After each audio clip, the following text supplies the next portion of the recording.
What's up, dreamers? Welcome back to a brand new series here in City Skylines. This is Izanami Island, a fictional Japanese island set somewhere near mainland Japan.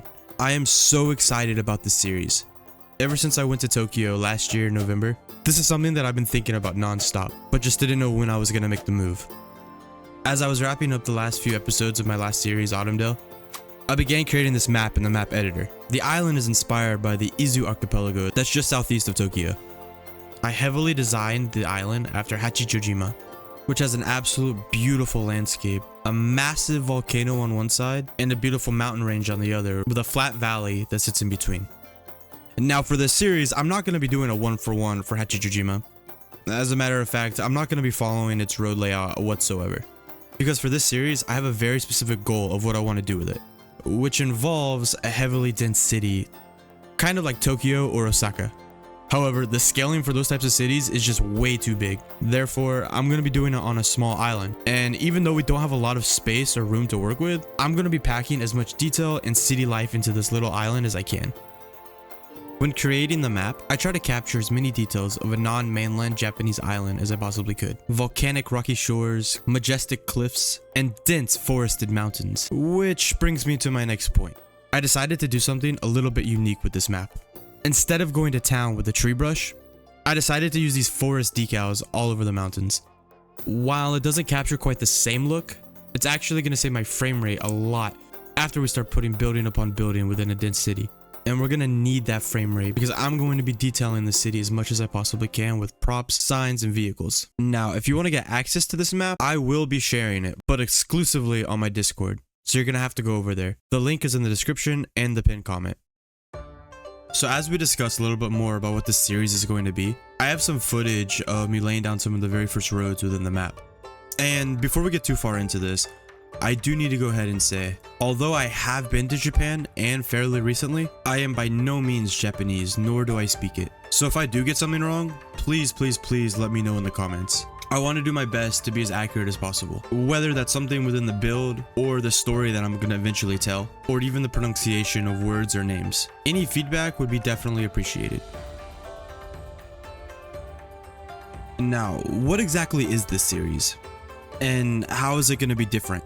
If you found the channel through my last series, Autumndale, you know that I like to tell a story for my builds, which is exactly what I want to do with this series as well. But it's gonna be a little bit different. The main difference between this series and the last series, I was able to build the entire town of Autumndale in almost one day. And there's absolutely no way I'm gonna be able to do that with Izanami Island. It's likely gonna take me months to completely build this city. And not to mention, City Skylines 2 is only 1 month away. So I know a lot of my time is going to be focused on that as soon as it drops. Now, the reason I say all of this is because the story that I want to tell almost needs the entire city to be complete.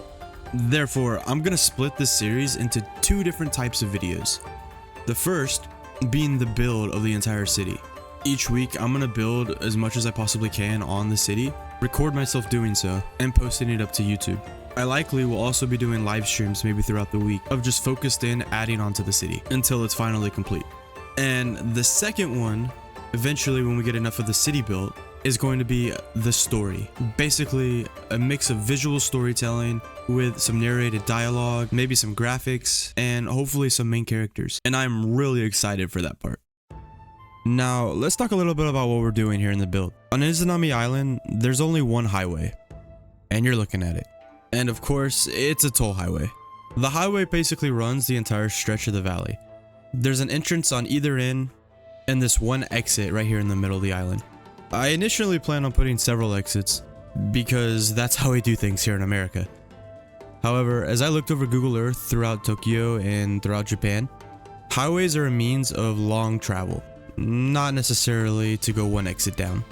Therefore, just like in Japan, this city is going to be heavily dependent on public transportation, to include train, underground metro, and even maybe a monorail. And of course, there's going to be buses going everywhere.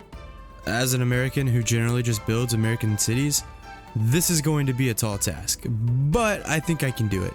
Building it in a game can't be as hard as figuring it out as it is in real life. When I was in Tokyo, we didn't have a car. We had to get used to that public transportation system. And let me tell you what, it was pretty difficult at first. There were several times where we got on a train intending to go north, however we were going south. But honestly, that was what made the trip so much fun. And I really can't wait to deep dive into the public transportation of the city. So one thing that is definitely going to be a challenge for me within this series is to remember that this is left-hand drive traffic. In all honesty, it's just something that I don't ever think about. And normally when I play City Skylines, I always do right-hand traffic cities. So this is going to be something that I'm constantly having to go correct and fix mistakes where I made. That, hey, this one way was supposed to be going in this direction, however, it was actually supposed to be going in the opposite direction. So if you do see me mess up on this, don't drill me too hard in the comments. Just let me know and I'll try to go fix it. So on screen right now, you've been seeing me build this toll booth, which is basically the entrance and exit of the freeway or highway. And my intention when starting the build was not really to go in detail. However, once I started laying stuff down, I was just scrolling through Find It and looking at all these awesome assets, and I just wanted to put them down.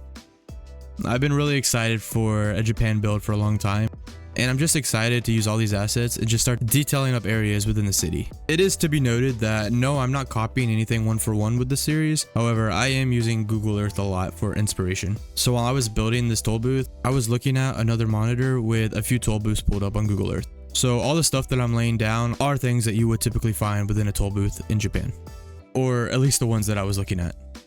So for the highways that I'm using throughout the map, I'm using this really realistic Japanese highway road that I found in the workshop called JP Highways. I do really like them. However, the one complaint that I do have is that the outer white line is kind of spaced a little bit too much from the edge of the highway. From what I can remember and what I've looked at on Google Earth, the highways tend to be pretty narrow and don't leave a lot of space between the car and the wall on the edge. But I'm going to leave it for now because other than that, I really don't have any complaints and I really like the road. I'm doing my best with intersection marking tool to try to get all the markings correct. And I'm not 100% sure on what exactly every single marking means. I've done a little bit of research and from what I can tell, it's pretty basic. Just simple warnings to slow down and letting you know that, hey, there's a curve coming up. But nonetheless, I'm still using Google Earth to get that inspiration and to try to get it correct. If you do notice that something's wrong, let me know and that's something I can go fix. So while editing the video and trying to figure out, I guess, what to talk about now, I went ahead and looked up some information on the Japanese highway system. So obviously after World War II, Japan was left in a pretty tough spot. However, they revived pretty quickly economically. And with that came a massive increase in the personal automobile. In 1955, the Japan Highway Public Corporation was established, and it was basically contracted by the government to build the Japanese highway system. And just to be clear, in Japan they actually don't call it a highway, they call it an expressway, or in Japanese, gozokodoro. Sorry for my pronunciation. Speed limits for passenger cars, motorcycles, and buses default to 100 km per hour, with a minimum speed of 50 km per hour, unless otherwise posted. However, the maximum speed limits for heavy trucks, trailers, and three-wheelers are set at 80 km per hour. Now, within the game, I'm actually going to try to make sure that these speed limits are correct using the TMPE mod. I also want to make sure I get all the correct signage throughout the highway. So when it comes to the tolls, they typically tend to be pretty expensive within Japan. According to the Japanese Times, the expressway tolls in Japan are 3 times higher than is in France. I'm assuming this is to encourage people to really use that public transportation system that they have, which is fantastic and probably one of the best in the world. For ordinary cars, the typical rate for the tolls are around 40 yen per mile. Now, I'm not exactly sure if you can do this in game or not, but if you can, I'm definitely going to go back and try.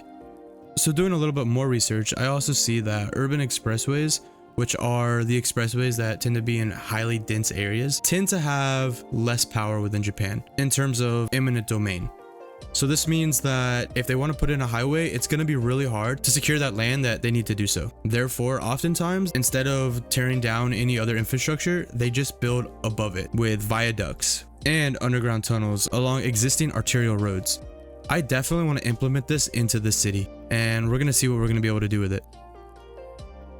So right here, I'm using these retaining walls that are made by Klus that I absolutely love, and I've used them several times throughout many of my cities.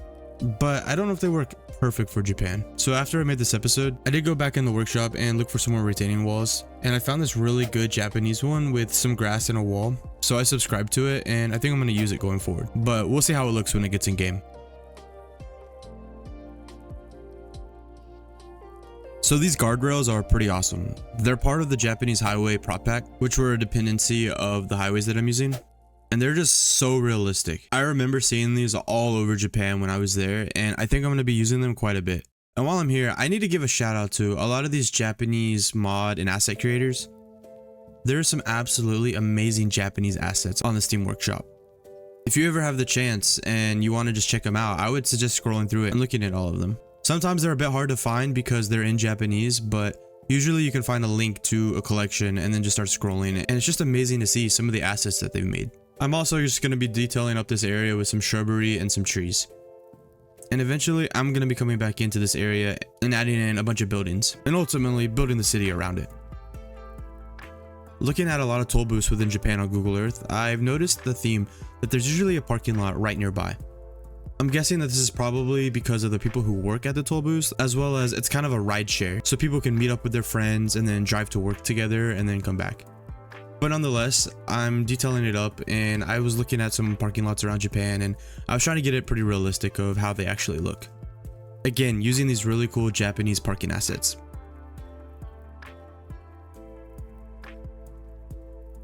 So now with the time lapse, it's mostly just me putting down the intersection marking tool on different intersections, and there's not a lot for me to like explain what's going on. So I wanted to take a few minutes to kind of introduce myself. I know that I got a lot of new subscribers from the Autumndale episode, and welcome guys. So I think it's finally time that I kind of talk a little bit about who I am in real life. Surprisingly, or maybe not, I'm from the state of Georgia, and obviously go Dogs if you're a college football fan. And unfortunately, I no longer live in Georgia because of my job, and that's kind of what I wanted to talk a little bit about now. I don't want to go into a lot of detail about what I do. However, what I do is somewhat related to City Skylines, not necessarily in the game sense. However, I work a lot with GIS, which is Geographic Information Science. Essentially, what that is utilizing geospatial databases to observe the Earth. And in layman terms, it's basically looking at satellite imagery and looking at the Earth with multiple different layers of data and information, much like Google Earth, but maybe with some more sophisticated software. Overall, the job is actually really cool, but it can sound kind of boring and a little bit nerdy to some people, so I don't want to go into too much detail. But I do want to say that a lot of the things that I do in real life kind of translates to this game, and it has helped me with some of my building techniques along with the understanding of the design of the Earth and cities around them. I've had the opportunity to travel to a lot of different countries for my job. I've done a lot of different studies and research when it comes to the geographic makeup of the Earth and also to specific cities. However, I am by no means a city planner. But that being said, I'm actually currently in the process of starting my full degree in becoming fully GIS certified. And maybe one day that will lead me into real life city planning. But for right now, I'm just going to stick to what I'm currently doing along with City Skylines. So right now in life, I have an amazing career and a beautiful family. So this YouTube channel is honestly just a passion project, and I'm really enjoying it, and a lot of the feedback that I've been getting. And honestly, as long as people keep coming to watch the videos, I'm going to keep making videos. And that brings me to the last thing that I really wanted to talk about, which is storytelling. On my spare time, I love to read stories, I love to read books, and I love watching TV shows. I also quite enjoy writing stories. I'm not necessarily the best at it, but it's really fun and it's something I enjoy. I'm currently working with one of my really good friends on writing the story for this series, which will in turn inspire a lot of the things and the areas that I build here within the city. Unlike Autumndale, this series is really only going to be set in the modern time. It's going to have a main character with struggles and ultimately an end goal. Right now, I'm still not exactly sure how I'm going to tell this story with City Skylines, but I think I'm going to make it work. However, in the meantime, I need to start building the city to include a lot of the areas where this story is going to take place. I need residential areas, a bustling city, beautiful Shinto shrines and temples. And like I said earlier, I'm really planning on adding a diverse and complex public transportation system. I want to build some of my own train stations that are really designed heavily off of what you see in Tokyo, winding and carving through the city adroitly. I also plan to work out in the suburbs and eventually into the farmland, and adding maybe a fishing village on the other side of the mountain. This island is full of history as well as spiritual lore. I'm really gonna feed off of that Japanese mythos that you often see in narratives that come from Japan, spirits and ancient gods. See, the island is named after one of the gods who was originally believed to create Japan, Izanami. And that's definitely going to play into the story here.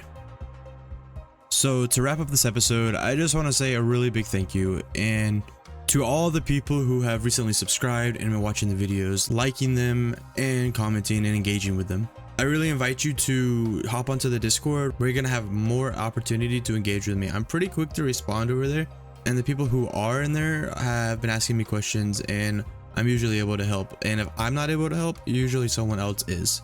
It's also a place where you're going to get some behind the scenes of the builds that I'm doing and some of the progress that I'm making that I do not post to YouTube. I'm also going to link the map over there on Discord. Just know that when you hop into the map, your settings might be a little bit different than mine, so it's probably not going to look exactly the same. You're going to have to go in with Theme Mixer and kind of adjust it around till you find something that you like. I am going to be posting my theme that I'm using, which is a mix of a couple different themes, and I'm not sure if it's going to work exactly right, so just be aware of that. The link for the Discord is going to be in the pinned comment down below, as well as in the description of the video. Thank you guys again for watching this video, and remember, if you can dream it, you can build it. Sayonara. Peace out, guys.